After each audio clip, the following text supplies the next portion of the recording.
O eto naman po, Department of Justice. O, And I discussed this with the Director Santiago already.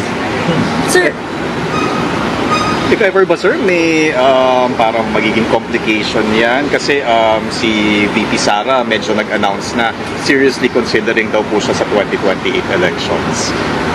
It's not an issue eh. The issue nakita nyo ho, NBI, DOJ, tuloy lang ho. is whether or not a criminal act was committed. Ay, syempre, we have to look at it from the merit standpoint. The merits of the case. Case or cases. sir, Okay. how about sir yung EJK task force? Any movement po? Tuloy-tuloy lang. Everything is a work in progress. Alam niyo naman, process lahat yan. There's no way that we can answer all the questions overnight given the jobs that we have, which is a lot of backlog. But we're here every day for the grind. Yun naman ang mahalaga. Sir, nakarating po ba sa inyo info na nakaalis na raw po ng bansa si Matobato and he used a different identity?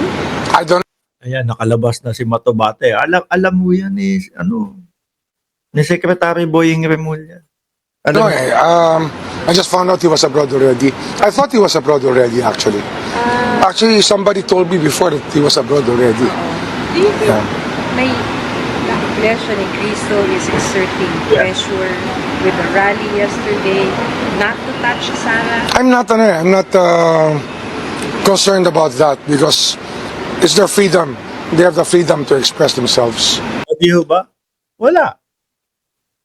Hindi po papadarag sa mga ganung pagkilos, mga kababayan. Actually, baka karamihan nga doon talagang dismayado sila dahil nga pumunta sila doon, pag-alis ng bahay, peace rally. Pagdating doon, hindi na, iba na. Di ho ba? And we respect that freedom. We guard it. We guard that freedom zealously. Makaka-affect ba yun sir sa ginagawang investigation? Wala, hindi makaka-apekto.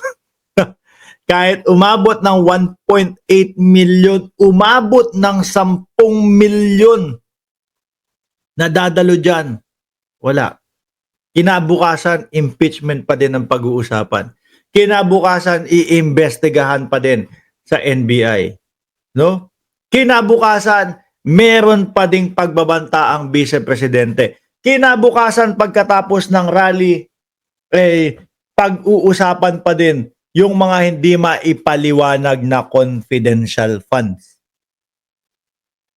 Sa madaling salita ho, mga bossing, kahit anong pamumulitika, kahit anong rallying politikal ang mangyari, ang may sala, kung may sala, dapat mapanagot. Di ba? Dapat mapanagot. Hindi po pwedeng maging ang bansa natin, may iniimbestigahan kay Sara, mag-rally tayo para ihinto. Hindi po pwedeng ganun no? Yung mga politiko natin, nako, matatakaw lahat yan. No? Hindi naman sa lahat. Marami dyan matatakaw. Nakapagkaho, nakita nila, rally lang pala ang katapat para ihinto yung pag-iimbestiga sa akin. Pagralihin ko yung aking mga kasamahan. Tapos na. Kaya po, tama lang yung ganun na yung rally, hindi papadarag. Kapag may kailangan tapusing investigasyon, tatapusin. Pressure ba siya sa investigation? I don't think so, no? Kasi we just have to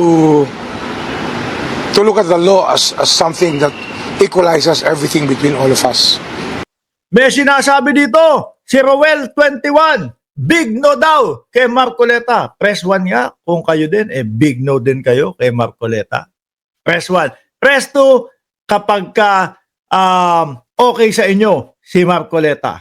Ayan. Ako sadali. Roel, ayan, press 1 ako.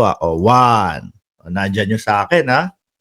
Ayan, yung kay Marcoleta, kung inaakala niya na makakapagpataas din ang kandidatura niya yon, baka bumagsak pa.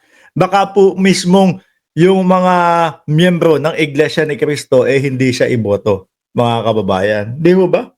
Baka yung mismong Iglesia ni Cristo hindi siya iboto.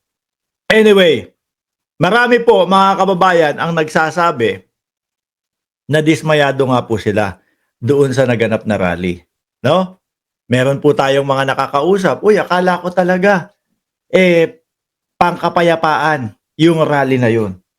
Kaya ako sumama, kaya ako pumunta. Upang sa ganon, maging isa ako sa kabahagi na sumigaw ng kapayapaan para sa ating bansa. Pero pagdating ko doon, hindi pala. Nakita ko doon sa VIP, andoon ang kumpleto na alipores ni Duterte. No? Naging political. Ang sabi sa amin, pag alis ko ng bahay o bago mag-umpisa yung rally na yon, usapang kapayapaan. Anong nangyari? Naging usapang politikal. Meron pa po silang mga miyembro na gustong matuloy yung impeachment. Gustong matuloy yung investigasyon. No? Kaya lang, nun daw nagpatawag ng rally, mga kababayan, iba yung sinasabing tema, iba yung sinabing tema doon sa nangyari. So, ang naiisip ko dito, mga boss, chief, amo, sir, na posible na yung iba dyan mawala ng tiwala. Mga kababayan. Yung iba dyan, posibleng mawalan ng tiwala. At yung black voting nila, mga bossing, bakit ho? Ganito. Bakit ho? Napakasimple lang eh. Yung iba, gustong ituloy yung investigasyon sa mga Duterte. Mga bossing. Pero kung yung black voting nila ang pinili, Duterte, tapos hindi nasagot sa kanilang mga kaisipan, yung mga katanungan, saan buwan napunta yung confidential fund ni BP, iboboto ko ba talaga to o hindi? No? Sabi doon sa amin, Inday Sara Duterte daw kami. Kaso meron akong mga katanungan na hindi isinagot ni Inday Sara Duterte. Diyan pa lang po, mag-uumpisa na. Wait lang. Hindi ko susundin to. May mga katanungan akong hindi nila sinagot.